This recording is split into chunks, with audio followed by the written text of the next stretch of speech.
Hello and welcome. You're watching the Monday edition of This Is Exclusive with me, Shavinson. Ladies and gentlemen, we are putting the focus tonight on the Maratha quota fight that's actually taking place in the state of Maharashtra. Decade-old demand, which is once again haunting the Eknath Shinde government.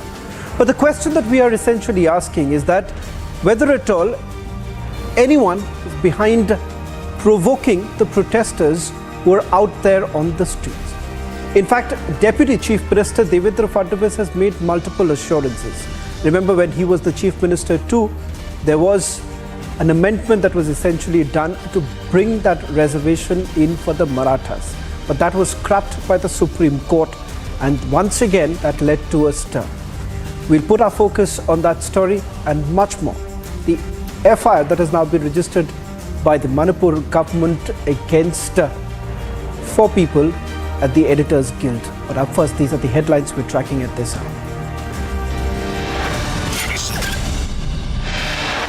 An FIR against the members of the Editor Guilds who are trying to create more classes in the state of Manipur.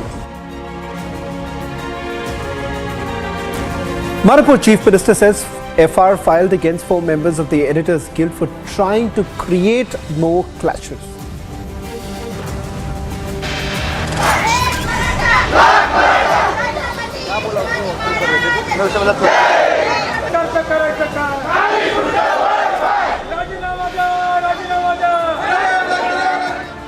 From Sambhajinagar to Pune, mega showdown in Maharashtra over the Maratha Reservation quota.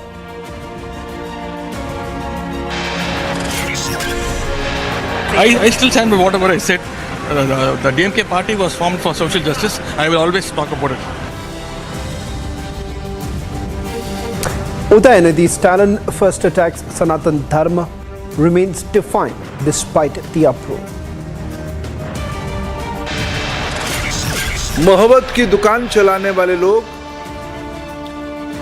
नफरत की पुड़िया लेके घूम रहे हैं। नेता नहीं, convener नहीं, लेकिन नीति बन गया हिंदुत्व को गाली दें। BJP hits out at opposition in an unrelenting attack. Asks why is I.N.D.I.A block silent. A significant step towards possible manned moon mission. Vikram lander performs hop experiment. Xi Jinping to skip G20 Summit. Biden says unhappy with Chinese president's absence.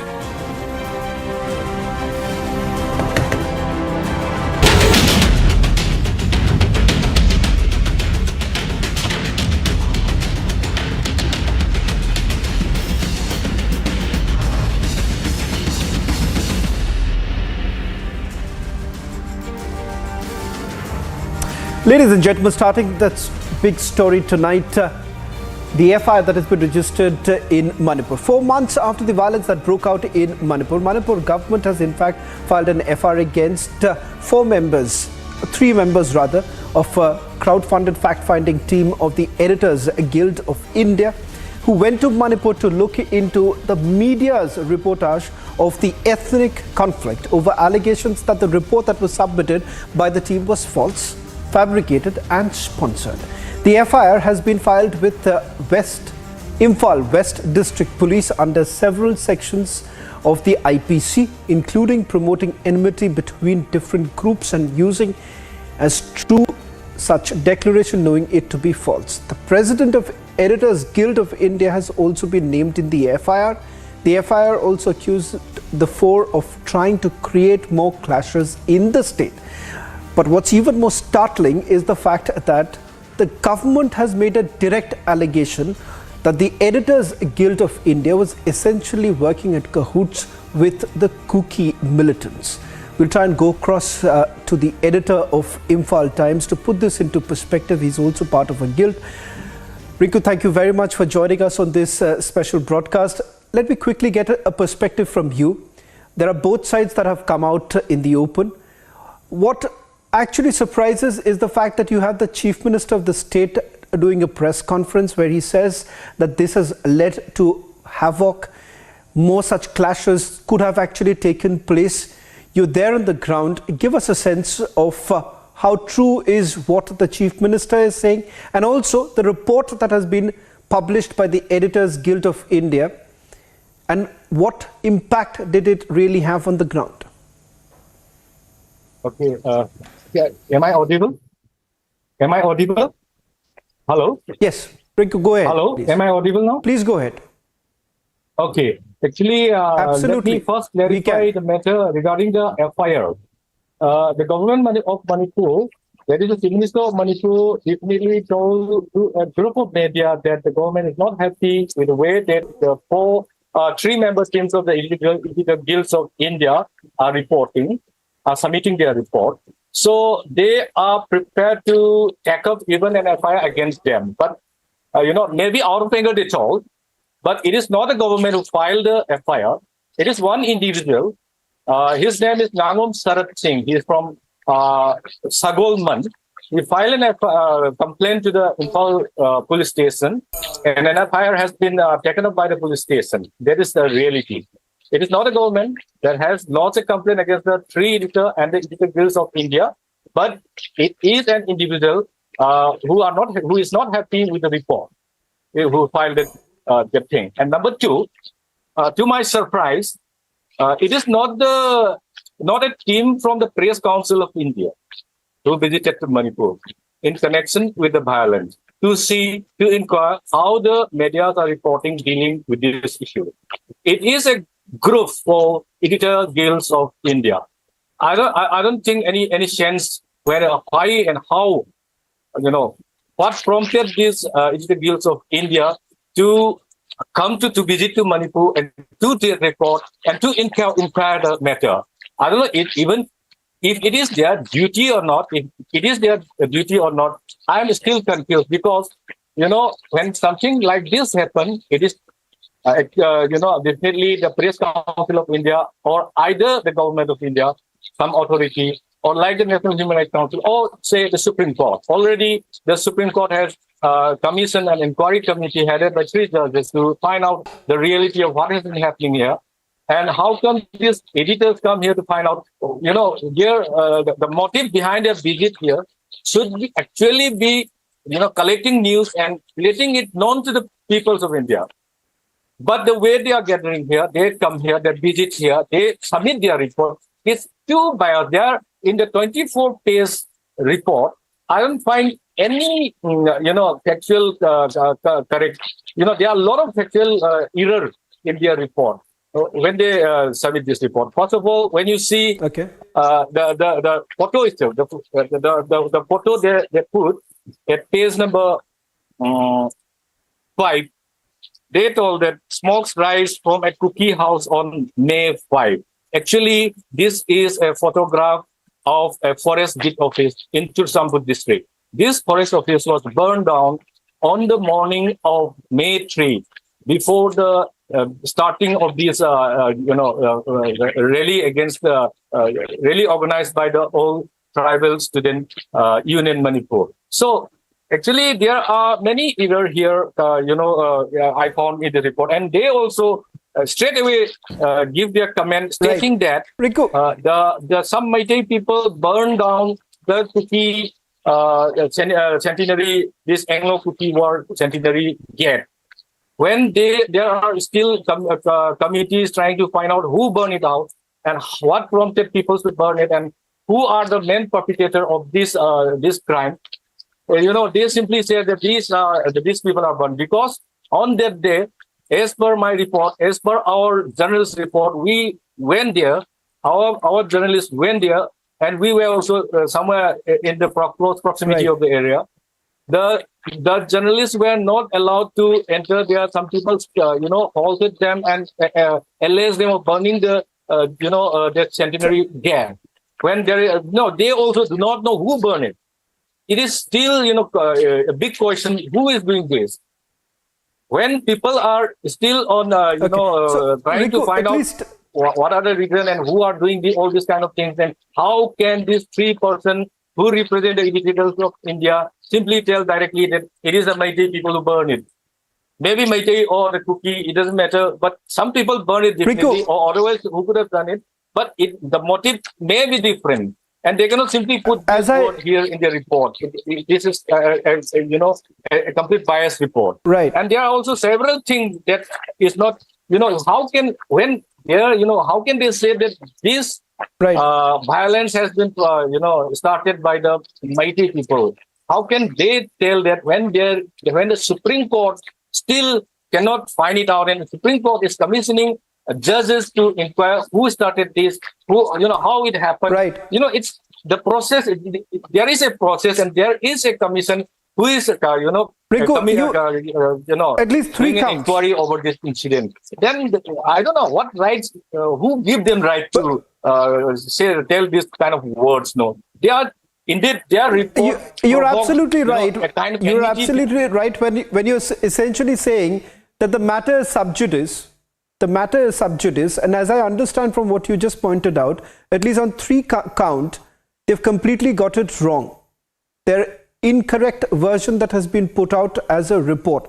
Let me just quickly take another word from you. As per the FIR, it appears, at least the allegation that has been leveled, is that they were basically putting out the version of the Kuki militants. I'm just quoting the FIR. You there on the ground, what is the sense that you get? Is that allegation that they have leveled, does it cross the line? Can you please repeat? Your question? In the Rinku, the FIR makes a mention that those who were on the ground as part of the Editors Guild of India essentially were putting out the version of the Kuki militants. You there on the ground, give us a sense of that. Do you believe that this allegation that has been leveled, it stands the scrutiny of the court? Really, it's their view. Right at the moment, there are many reasons behind this violence, how it sparked out. There where, they are blaming that, in their report, they straight away mentioned that, the anger has been created to the Kuki Jok community because the government has been targeting them since a very long time. And then they are driving out evicting out from the reserve forest land. Even they have also mentioned about Hill Area Committee Act. There is no such Hill Area Committee Act. They didn't go cross-check about that matter. It is a committee. It was formed under the Article 371C. So, actually, when they said that it is, that they haven't, that the action of the government has provoked the Kuki militant, it seems like that the government has been targeting only on the Kuki side. In reality, what happened is that 20 to 30 houses of the mighty communities who have, enclosed the reserve forest land in Huddle district, they have also been evicted some months before this incident happened. And there are a lot of protests. So when it comes about the Kuki militants, they use these Kuki militants, they are under suspension of operation with the government of India. They have, they have good connection with the public because they are with guns.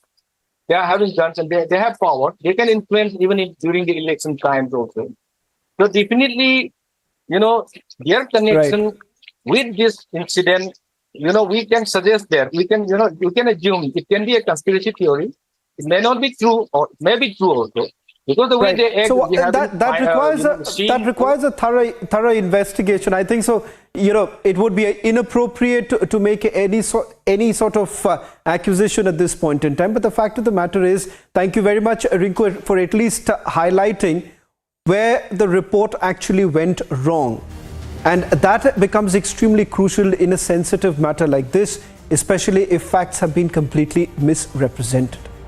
Shifting focus now to another story that we are focusing at this hour, coming in from the state of Maharashtra, where the Maratha reservation issue has again flared up in the state. Now, with violence breaking out in Jalna on Friday as protesters clashed with the police, leaving several injured. In fact, the Deputy Chief Minister apologized for it. Today, a band was called in Sambhaji Nagar and protests were witnessed. The Maratha community, which accounts for about 33% of the state's population, has been demanding reservation in government jobs and education for many years now, in fact decades. The Shinde government has called for peace talks with the community and assured that a solution will be out soon. However, since decades, a solution to this matter has been hanging fire, seeing protests and political rows periodically. Now take a look at this report, which gives you a sense of what's happened on the ground, and then we try and go across to our colleague on the ground getting us the latest details. On Friday, the lathi charge on the Maratha community protesters had sparked a debate on reservation once again. On Saturday, the protests over the lathi charge led to a bandh and violence in Sambhajinagar and Osmanabad districts. And the protests have continued in the Maratha heartland. Yesterday, the Maratha community people had in fact called out for a bandh, the closure for Sambhajinagar city, and in fact they had raised several demands. Remember, yesterday Girish Mahajan, the Maharashtra minister, also visited Jalna and met the protesters out there in the community. And in fact, we are joined by a few of the community members.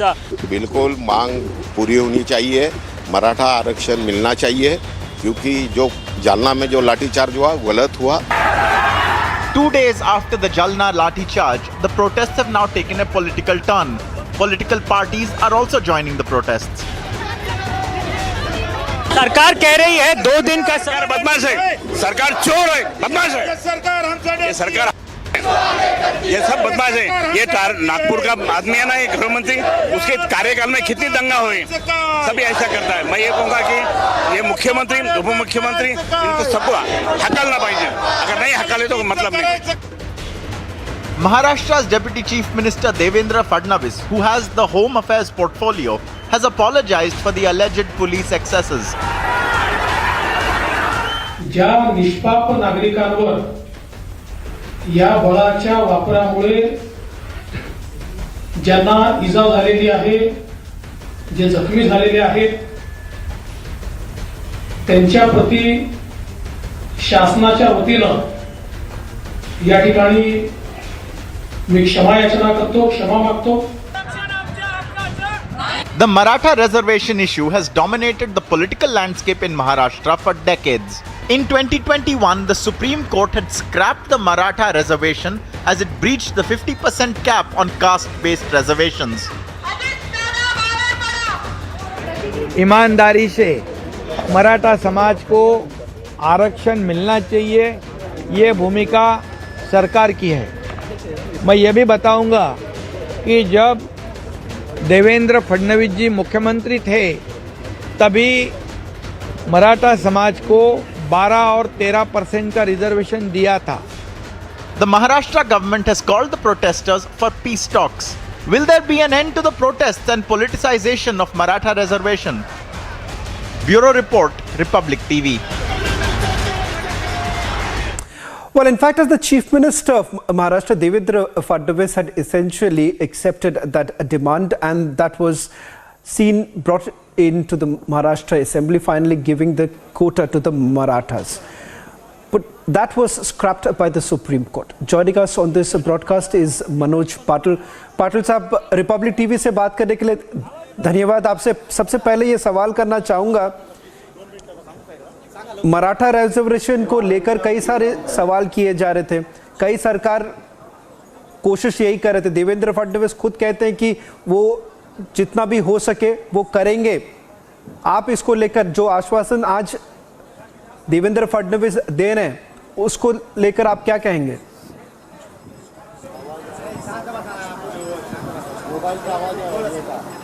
हम तो पहले पाटिल साहब, आपको मेरी आवाज आ रही है? वो तो हाँ आ रही आवाज आ रही है. ये पहले भी रिजर्वेशन को लेकर सवाल उठाया गया था. सवाल जो मैं कर रहा हूं इस वक्त वो ये है कि देवेंद्र फडणवीस कह रहे हैं कि उनकी सरकार, एकनाथ शिंदे कह रहे हैं कि उनकी सरकार रिजर्वेशन मामले को बहुत गंभीर तरीके से देखते हैं और वो कोशिश यही करेंगे कि बहुत जल्द ये रिजर्वेशन किया जाए। आप उस आश्वासन को लेकर क्या कहना चाहेंगे? ये आश्वासन तो 30-40 साल से चल रहा है। ये आश्वासन क्यों दे रहे हैं? हमको पहले से ही रिजर्वेशन है सर, पहले से ही रिजर्वेशन 50% के अंदर हम पहले से, हमारा मूल व्यवसाय खेती है, किसान है हम, इसलिए हम कुंभी प्रमाण पत्र चाहते हैं। सब मराठों को महाराष्ट्र के सरसकट कुंभी प्रमाण पत्र दे दो। क्यों मांग कर रहे हो आप कि ज़्यादा समय दे दो? 3 महीने का समय आपको समिति गठित करके हमके दिया है, क्यों मांग रहे हैं फिर आप भी? हमको चाहिए, हम आपके खिलाफ नहीं है, ना शिंदे साहब से है, ना फडणवीस साहब से है, ना सरकार से है, ना विरोधी पक्ष से, हम किसी से खिलाफ नहीं। हमको हमारा हक चाहिए, शिक्षा के लिए, नौकरी के लिए। हमारे बच्चे, हमारे समाज बहुत गरीब है, इसलिए हमको आरक्षण चाहिए। वो रिजर्वेशन हम मांगते, सरकार क्यों नहीं देती, ये हमारा मूल प्रश्न है। हमको 29 अगस्त को देने का वचन दिया था कि समिति का अहवाल बना के आपको रिजर्वेशन दिया जाएगा। आप 29 अगस्त हो गई, समिति ने तो कुछ काम नहीं किया, फिर भी तुम हमको क्यों समय बढ़ा के मांग रहे हैं? हम आंदोलन नहीं छोड़ेंगे क्योंकि हमको रिजर्वेशन चाहिए। इसका मतलब फाइनल है कि हमको रिजर्वेशन चाहिए ही चाहिए। मनोज पाटिल जी, एक और सवाल ये करना चाहूँगा कि देवेंद्र फडणवीस ये कहते हैं कि उद्धव ठाकरे जब मुख्यमंत्री थे उन्होंने इस मामले को लेकर कुछ नहीं किया क्योंकि सुप्रीम कोर्ट ने मना कर दिया। उसके बाद ये पूरी लड़ाई, ये जंग उन्होंने आगे बढ़ाई नहीं। उनका ये कहना है कि पहले ही करना चाहिए था जो पहले किया नहीं गया। आप उस पर क्या कहेंगे? उनके राजनीति का हमको कुछ नहीं करने का। तुम कितने दिन ऐसा बोलोगे, इन्होंने नहीं किया, इन्होंने नहीं किया, उन्होंने नहीं किया तो तुमने भी नहीं किया? ऐसा कोई घटना में लिखा है क्या? पहले वाले नहीं किया तब मैं करूँगा? अरे उन्होंने नहीं किया तो आप करो। समाज आपसे उम्मीद रखता है, शिंदे साहब से उम्मीद रखता है, आप दे दो। इन्होंने नहीं दिया तो आप दे दो। समाज आपके पीछे खड़ा है, आप क्यों नहीं दे रहे? ये कोई सवाल है? ये कोई मसला हो सकता है कि उन्होंने नहीं दिया, उन्होंने नहीं दिया, तुमने दिया, हमको कुछ देना नहीं। तुम्हारी राजनीति तुम्हारे पास रहने दो। सामान्य मराठों ने ये आंदोलन शुरू किया है और ये आंदोलन आरक्षण लेकर ही रुकेगा, तब तक रुकेगा नहीं। इसमें तुम राजनीति मत करो। आप किसी आशा करते हैं, उम्मीद करते हैं कि आप हमारे इस आंदोलन में और रिजर्वेशन में राजनीति मत करो। हमको आरक्षण दे दो। इन्होंने नहीं दिया, इन्होंने नहीं दिया, ये सुनने की हमारी तैयारी नहीं है।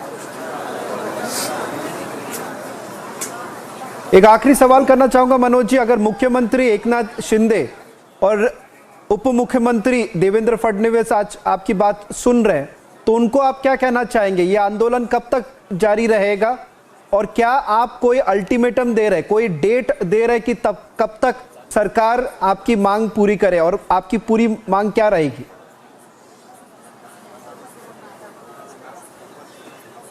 आप भी शिंदे साहब उप मुख्यमंत्री और राज्य मंत्रिमंडल देखता होगा तो मैं उनसे आशा ही करता हूँ, उम्मीद भी करता हूँ और हाथ जोड़ के विनती ही करता हूँ कि इस गोर गरीब जो मराठा है महाराष्ट्र का, उनको, महाराष्ट्र के मराठों को सरसकट कुंभी प्रमाण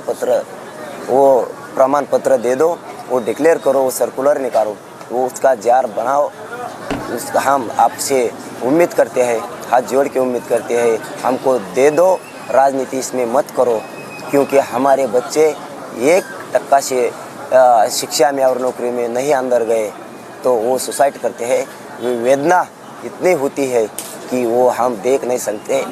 कितने दिन हमारे आँख में पानी आप देखना चाहते हैं। दोनों को भी और शिंदे साहब को, विशेष करके शिंदे साहब को हाथ जोड़ के विनती करते हैं मराठा समाज से कि हमको आप इसको पूर्ण विराम दे दो, हमको आरक्षण जल्दी से जल्दी दे दो। ये तुमको हम तुम्हारे पाँव पड़ के विनती करते हैं, लेकिन तुम नहीं देते तो हम शांतता मार्ग से आंदोलन चालू रखेंगे। हम आंदोलन पीछे नहीं लेंगे। हम मराठों को महाराष्ट्र के आरक्षण दे के ही रहेंगे। शिंदे साहब को फिर हम विनती कर रहे हैं कि तुमसे हमको आशा है, महाराष्ट्र के मराठों को आरक्षण दे दो। कि बार बार तुमको मैं विनती कर रहा हूँ, आखिरी बार जाते समय भी कर रहा हूँ कि तुम हमको रिजर्वेशन दे दो, हम आंदोलन रुकेंगे नहीं। जी, बहुत बहुत शुक्रिया मनोज जी रिपब्लिक टीवी से बात करने के लिए। In fact, this is going to be one of the biggest challenge for a Maratha leader like Eknath Shinde as well as his deputy Ajit Pawar, both coming in from the same very community. As you've already heard Manoj Patil making it abundantly clear that this time they are not willing to relent. They're hoping that the government would act very soon or else the protest continues. That's all that we could pack in this edition of This Is Exclusive. On the other side, news and updates continue.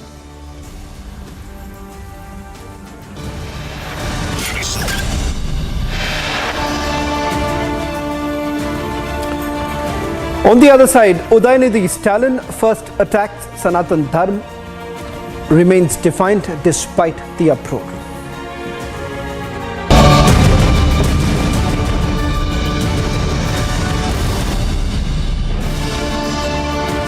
The top-ranked Amity B.Tech attracts some of the most brilliant students of India, with alumni working in top companies around the world and earning over 2 crores rupees per annum.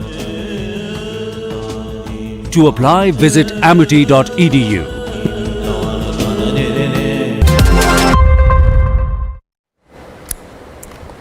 Now, as the Parliamentary Affairs Minister Prahlad Joshi has called for a special session of the Parliament on the 18th of September till the 22nd, Congress Chief Mallikarjun Kharge has called for a special session of the Alliance Party leaders at his residence tomorrow at the Rajaji Marg in the national capital. As per sources, the opposition leaders will deliberate on and decide their strategy for the upcoming special session that would be held from the 18th till the 22nd of September.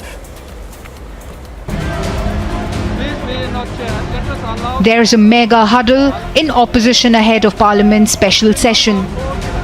Days after the announcement of special Parliament session from September 18 to 22, Congress Chief Mallikarjun Kharge has called a meeting on I.N.D.I.A block MPs on September 5.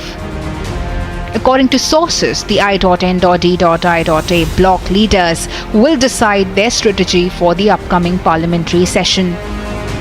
The meeting comes amid the massive face-off over centre's One Nation, One Poll push, with Adhir Ranjan refusing to be a part of the 8-member committee and Rahul Gandhi's attempt to fearmonger over One Nation, One Poll. But they have gotten it back from the BJP.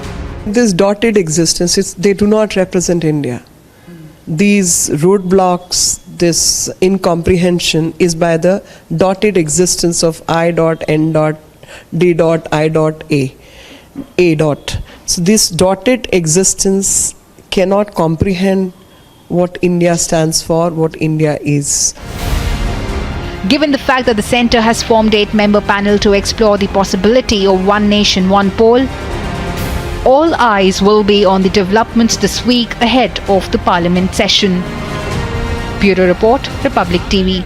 The Union Home Minister Amit Shah launched, in fact, sounded the poll bugle in poll-bound Rajasthan. He launched a blistering attack on the opposition bloc over the Sanatan Dharma insult by Udayanidhi Stalin. The Union Home Minister said that the 2017 Republic TV.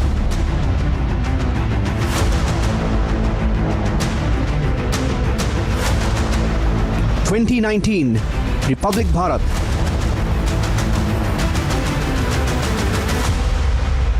2021 Republic Bangla.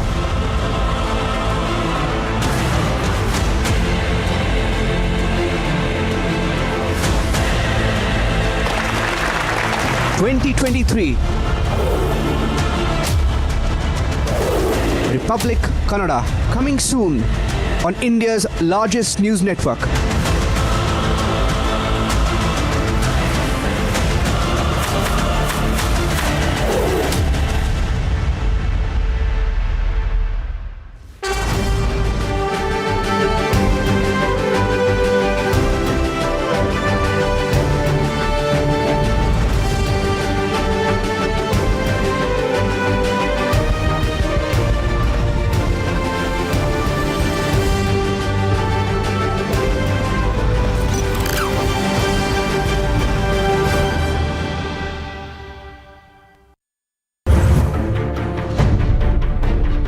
People of this country know that whichever language we go to, we are speaking for the people 24/7. We are truly the voice of the people. Today we dedicate Republic Kannada to the people of Karnataka.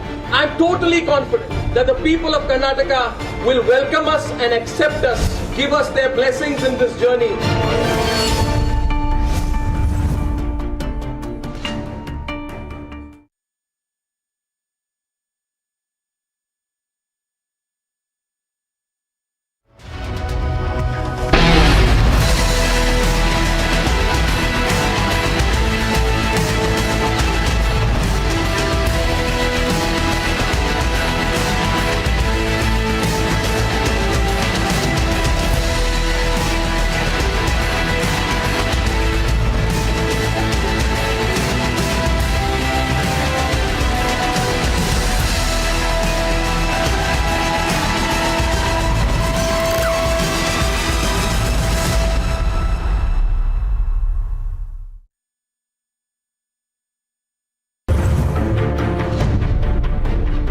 People of this country know that whichever language we go to, we are speaking for the people 24/7. We are truly the voice of the people. Today we dedicate Republic Kannada to the people of Karnataka.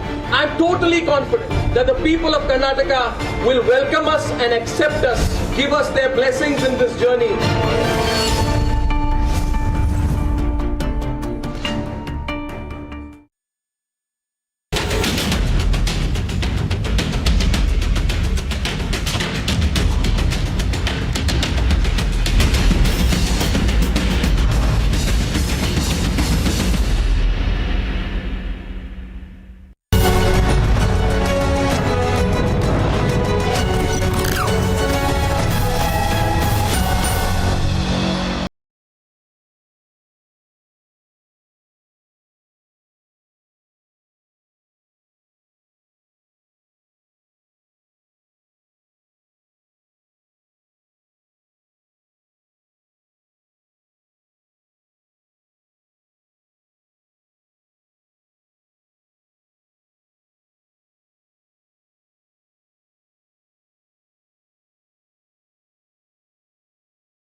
With the responsibility of world leaders and several delegates, the Delhi police is on a high alert, conducting regular drills and rehearsals.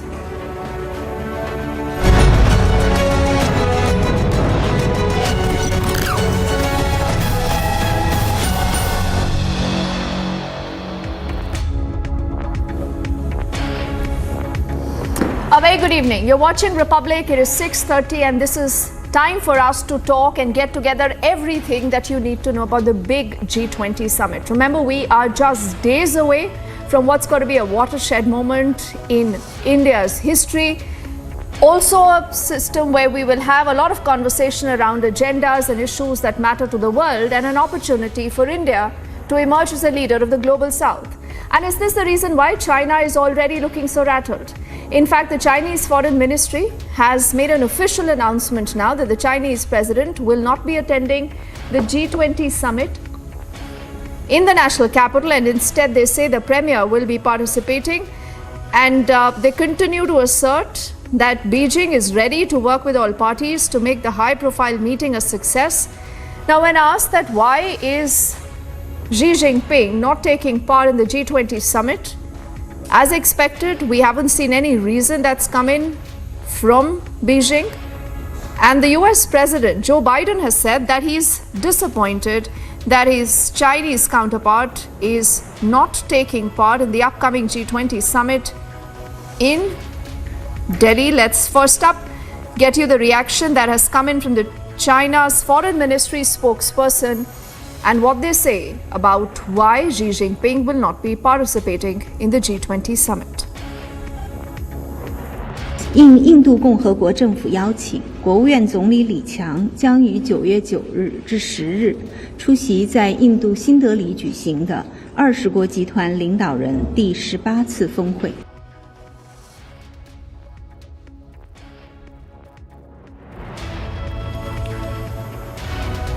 So, all that we've heard is a very brief statement, Abhishek, from Beijing that say at the invitation of the Government of the Republic of India, the Premier of the State Council will be attending the 18th G20 Summit held in Delhi on September the 9th and 10th, Abhishek, but people want to know why. And a lot of people wondering whether, China is really getting uneasy now with the kind of towering personality of India, with the kind of consensus that India has been able to build around a lot of issues, and with the fact that possibly many say, Abhishek, that India could be the leading voice of the global south.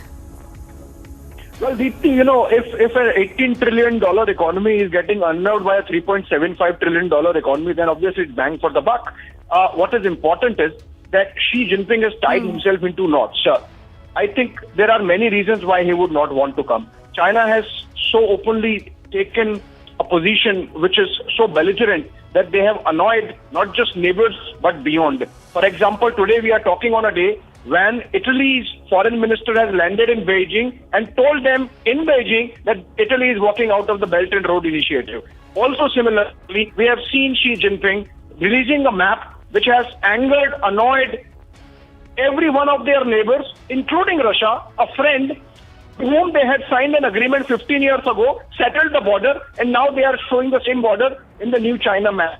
So obviously, it's not just a feather or two that Xi Jinping has ruffled, it's many. Also, post-COVID, the manner in which realignment of both geopolitical and geo-economic forces are happening, China's economy is in a bit of a tailspin. So, even if China is not a declining power, it actually continues to be a rising power. It's in a bit of a turmoil, and maybe that is the reason why, for example, it's not just about Xi Jinping wanting to avoid meeting Prime Minister Modi, because otherwise he would have had to talk about the line of actual control in Ladakh. It's possible that Xi Jinping also wants to avoid meeting Joe Biden, for example, because with the United States also it's a bit of a hide and seek going on. And there is an up and down in the relationship. And if you meet face to face with a leader, then you really have to come out with solutions. With Xi Jinping, perhaps, because he wants to remain the inscrutable leader, he does not want to. And that's the reason why perhaps he has decided not to come. Official announcement has come today that Li Qiang, the premier of China, would be traveling in place of Xi Jinping. And just to give you an idea of the importance of Chinese diplomacy vis-a-vis G20, that this is the first time Xi Jinping is not coming in person to participate in a G20 summit. Now, coming back to the India-China equation, this is nothing but I can't help but say chor ki daadi mein tilka, because if you really are coming with clean hands, why not sit face to face and have a dialogue on what needs to be done about the line of actual control and the other pending issues insofar as the Ladakh stand-up is concerned, including Depsang and Demchok. Maybe he wanted to avoid that, that's why not coming. But Abhishek, many would say that, this is pretty surprising, considering that China again and again had been trying to say we have nothing to hide. There are a lot of issues on which it does get cornered. But then a number of summits and meetings that Beijing has skipped. Now, overall, why don't you give us the big picture? We do know that Putin is not attending this summit, so is not Xi Jinping. Now, Is this a setback to G20? Is this a setback to the entire conversations around G20? Or you believe that this is an indication of a lot of global diplomatic shifts and perhaps new equations?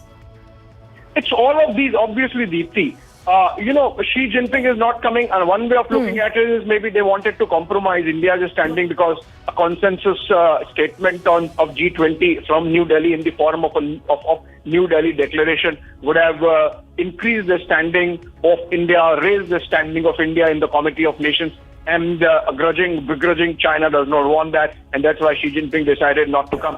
Apart from that, as I mentioned, Vladimir Putin has very valid reasons for not coming. He did not go to BRICS Summit, for example. Most of these international platform events, he's attending via Zoom, via video conference or virtually. Xi Jinping traveled to BRICS. Xi Jinping traveled for the SCO Summit.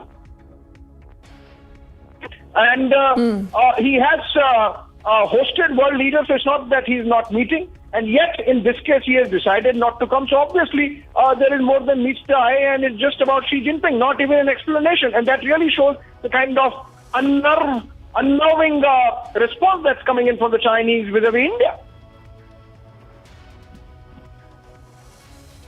All right, Abhishek, I'm sure we'll have a lot to talk as we build up to the big G20 and a lot of conversations where indications are that India possibly could be the new game changer. And, looking at a lot of shift after COVID, whether it's the global chains of supply, the economy changing, and a lot of other things. So possibly we'll track that story and much more, Abhishek, as I thank you right now.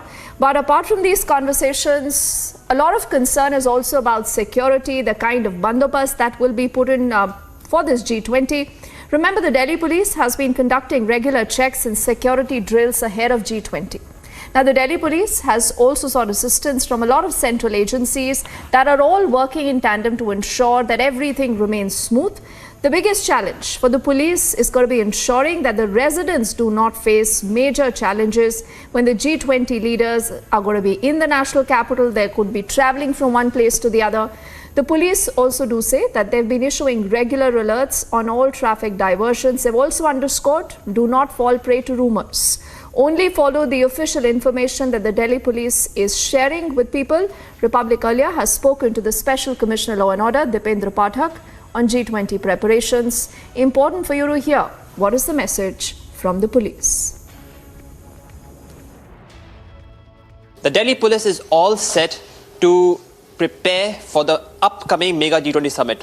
What are the preparations and what is it which it expects the citizens to comply with? With me is Special Commissioner Dipendra Pathak, who is going to be giving all the details of the preparation that is being undertaken. So first of all, I know that the past few days have been slightly more hectic for the Delhi police. So are you also facing the heat of the upcoming G20 summit? No, G20 is a prestigious event, and it is an honor for the country, for the city. And whenever such summit takes place, there is enhanced focused responsibility of police. Delhi police is a professional, experienced force, and we have made all arrangements to see to it that law and order in Delhi remains good and peace and tranquility prevails. You mentioned of the enhanced focused responsibility. So to begin with, I would just like to ask you that how many forces of Delhi police right now are deployed in maintaining the peace and tranquility, law and order, and to make sure that this summit, which is going to be held in the national capital, is going to be a roaring success? No, you see, the entire Delhi police is on its toes. And yes, we are taking help of paramilitary forces also. And more than that, in all the police station areas, the element of community policing, like involving police mitras, involving market association, the resident welfare association, the home guards, the civil defense, and the praharis. So all have been taken into account, and we are taking help of everyone, and we will ensure that the police arrangements on ground is of highest professional order, and will leave no stone unturned to see to it that law and order and the peace and tranquility prevails in the area of Delhi. When I was just visiting over here, so I think today the commissioner also held a very important meeting with all you as a team and just gave his directions of how he wants this entire set of events to be organized. When I was just over here, sir, I saw some very interesting thing that there are also some routes, the Indonesia route, the Brazil route. So there are some also routes that you have designed of how you will be carrying out the cavalcade of vehicles. If it's possible for you, can you just mention about this, sir? No, you see, like Delhi Police, there is a professional, focused responsibility of various segments. So, like the traffic will be looking into traffic. The venue, there are different sets of people who are there.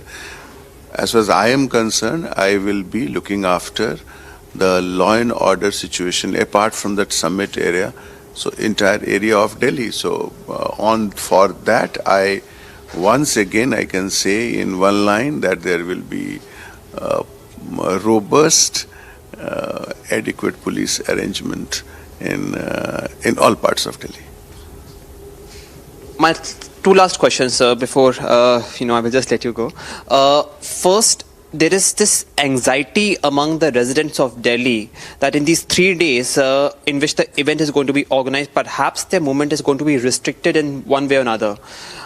Can you just assure them that there is nothing to worry and it is only going to be some areas in the New Delhi municipal area where this event is going to be held, where one can expect some restrictions to occur? And what actually is the caution which these residents should follow?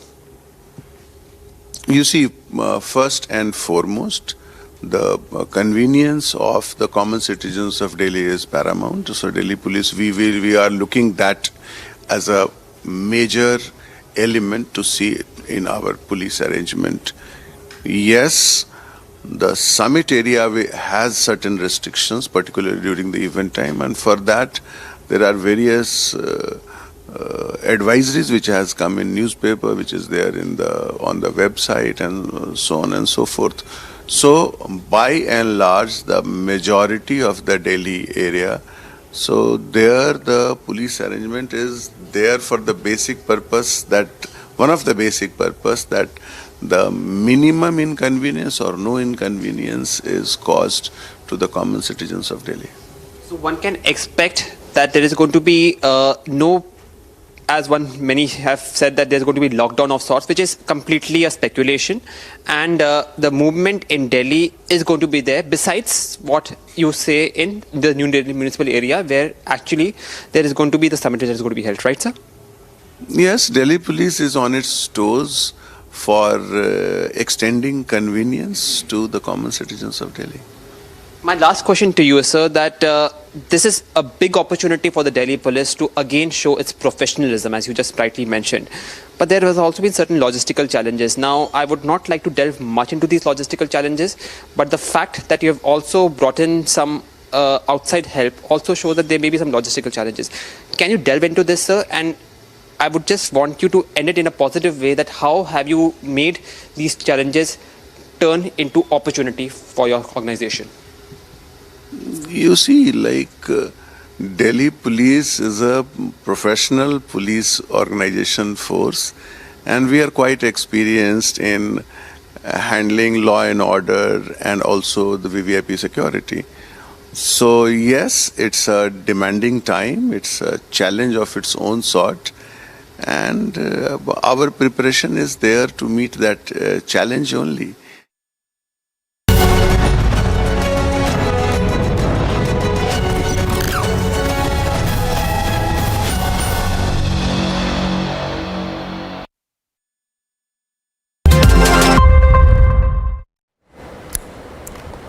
Now, as the Parliamentary Affairs Minister Prahlad Joshi has called for a special session of the Parliament on the 18th of September till the 22nd. Congress Chief Mallikarjun Kharge has called for a special session of the Alliance Party leaders at his residence tomorrow at the Rajaji Marg in the national capital. As per sources, the opposition leaders will deliberate on and decide their strategy for the upcoming special session that would be held from the 18th till the 22nd of September.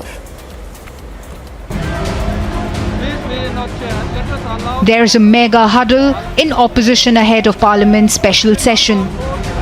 Days after the announcement of special Parliament session from September 18 to 22, Congress Chief Mallikarjun Kharge has called a meeting on I.N.D.I.A block MPs on September 5. According to sources, the I.N.D.I.A block leaders will decide their strategy for the upcoming parliamentary session. The meeting comes amid the massive face-off over centre's One Nation, One Poll push.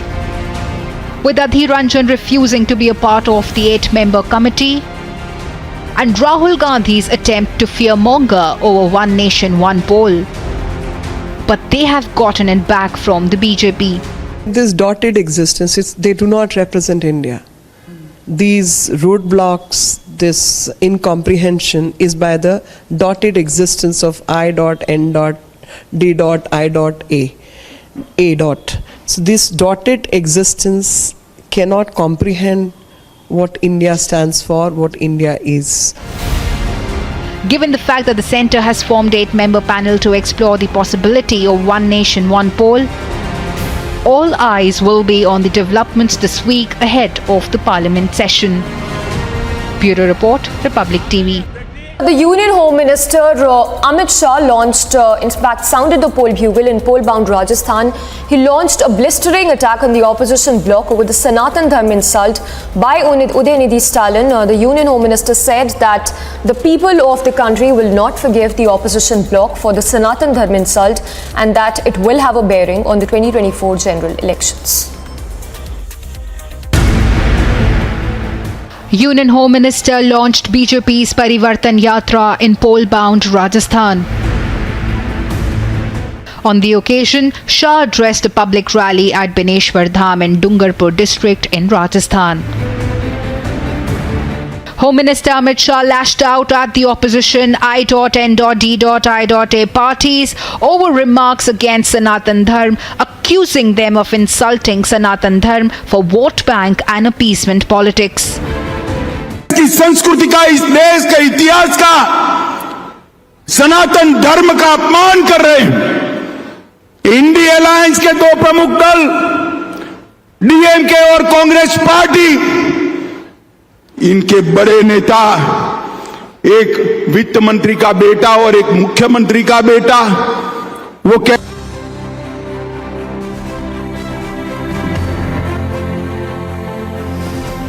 Let's get you more details on the big G20 summit and the preparations so far. With just a few days left now for the G20 summit to begin.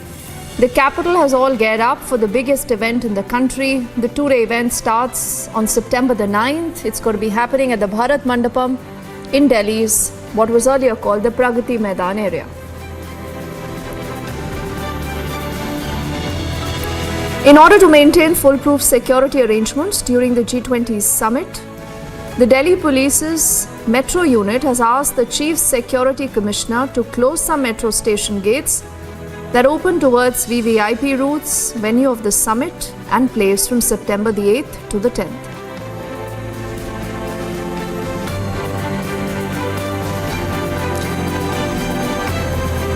South Korea's president says he is going to tell world leaders about the need to faithfully enforce UN sanctions on North Korea and also block the country's illicit activities to fund its weapon program when they converge in Indonesia and later in India for the annual summits.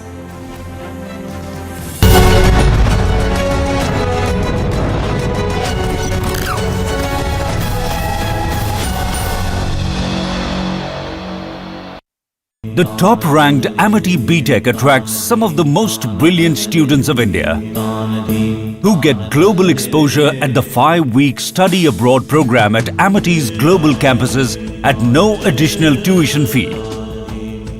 To apply, visit amity.edu. The countdown has begun for the big G20 moment, the summit that would be taking place in just 5 days from now. Ahead of the G20 summit in the national capital, the city's top hotels are all set to host the heads of states of the participating countries. In fact, advanced teams have already started to arrive in the national capital to recce the venues as well. Delhi's Taj Palace has been a trusted host for diplomats and world leaders for the past 40 years. Here's how the security preparations have been taking place as the national capital gears up for the big G20 summit that would be taking place in just 5 days from now. With flower showers, aartis and tilaks. New Delhi's Taj Palace is all set to welcome its G20 guests and delegates with one ideology, Atithi Devo Bhava, meaning guests are akin to God. So how are you going to welcome the guests upon their arrival? What is this ritual that we see over here? So we have been welcoming guests since last 40 years and we are known for hosting head of states. So in this welcome, as we all know and we have always heard about Atithi Devo Bhava, and that's the value that we're literally going to live by during this. So we are welcoming the guests with an aarti and tikka and in a silver thal which is adorned by peacock motifs and and explain the relevance of the peacock over here. So we've got peacock. So peacock, as we all know, it's a national bird, and it's also found across our hotel lobby, and it is being used extensively in our decor. So that's the reason we've got this thali being developed specially for this G20 welcome. But even as the hospitality is expected to be top-notch, preparations for security arrangements are being made just as meticulously.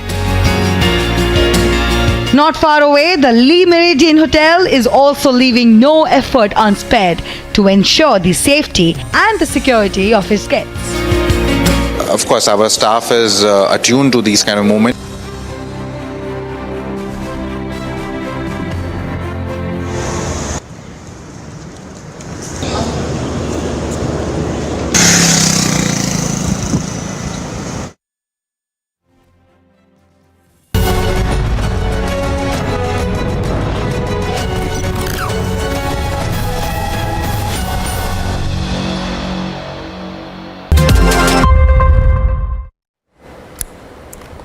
Now, as the Parliamentary Affairs Minister Prahlad Joshi has called for a special session of the Parliament on the 18th of September till the 22nd, Congress Chief Mallikarjun Kharge has called for a special session of the Alliance Party leaders at his residence tomorrow at the Rajaji Marg in the national capital. As per sources, the opposition leaders will deliberate on and decide their strategy for the upcoming special session that would be held from the 18th till the 22nd of September.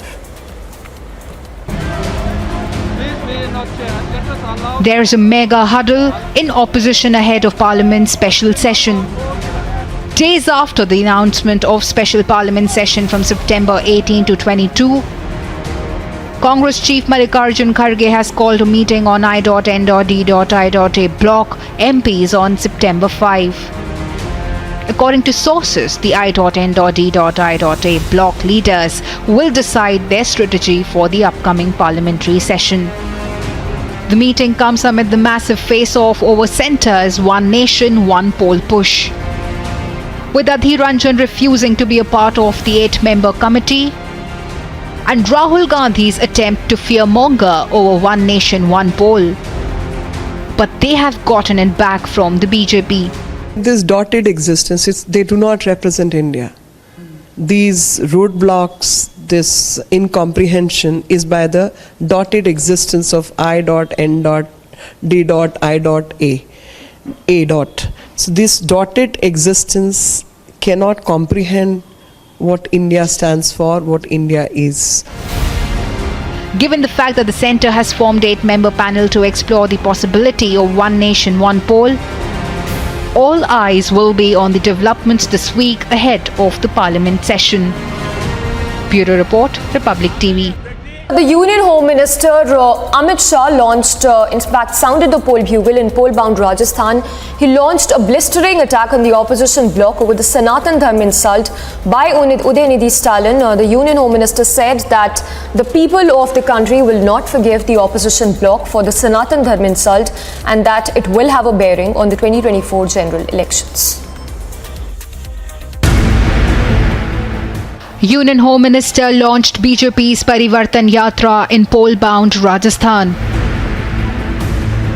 On the occasion, Shah addressed a public rally at Bineshwar Dham in Dungarpur district in Rajasthan.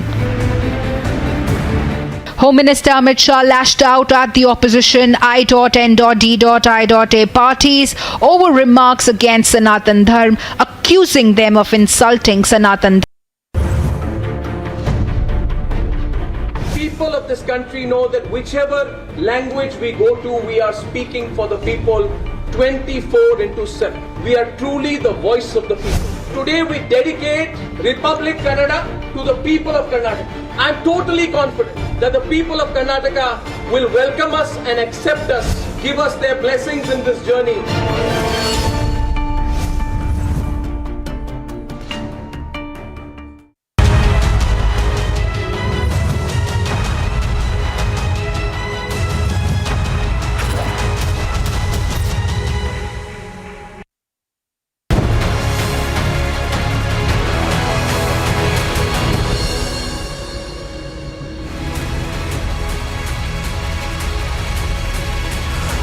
Hello and welcome. You're watching the biggest story tonight with me, Shavan Sen. A massive uproar over Udayanidhi Stalin's comment on Sanatan Dharma, who's essentially likened it to diseases like dengue and malaria. The BJP is now up in arms. We'll put our focus on this story, on the biggest story tonight. But up first, these are the headlines we're tracking at this hour. Manipur Chief Minister says FIR filed against 4 members of the Editors Guild for trying to create more clashes.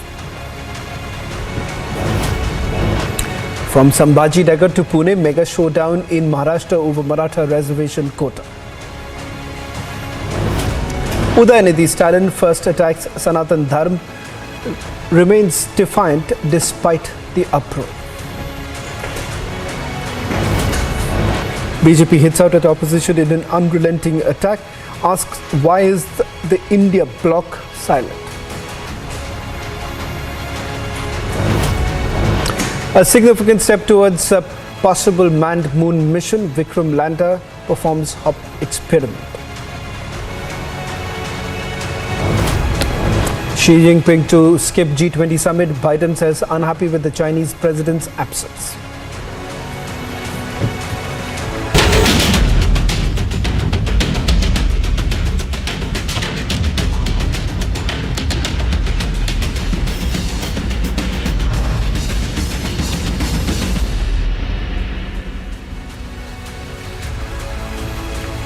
Well, even as the controversy over Udayanidhi Stalin's anti-Hindu comment continues to rage on, Republic essentially confronted MK Stalin's son Udayanidhi Stalin, who also happens to be a minister in his government. In fact, Udayanidhi Stalin says that there is nothing wrong in the statement that he has essentially made. In fact, he's questioned the AIADMK on matters he feels that they should be asked a question and not him. Listen in to what Udayanidhi Stalin had to say. நாம் ஒழிக்கத்தான் வேண்டும், எதிர்க்க முடியாது. கொசு, dengue காய்ச்சல், malaria, corona இதையெல்லாம் நம்ம எதிர்க்க கூடாது, ஒழித்து கட்ட வேண்டும். அப்படிதான் இந்த சனாதனம். சனாதனம் என்பதை எதிர்ப்பதை விட ஒழிப்பதே நாம் செய்ய வேண்டிய முதல் காரியமாகும். I still stand by whatever I said. The DMK party was formed for social justice. I will always talk about it.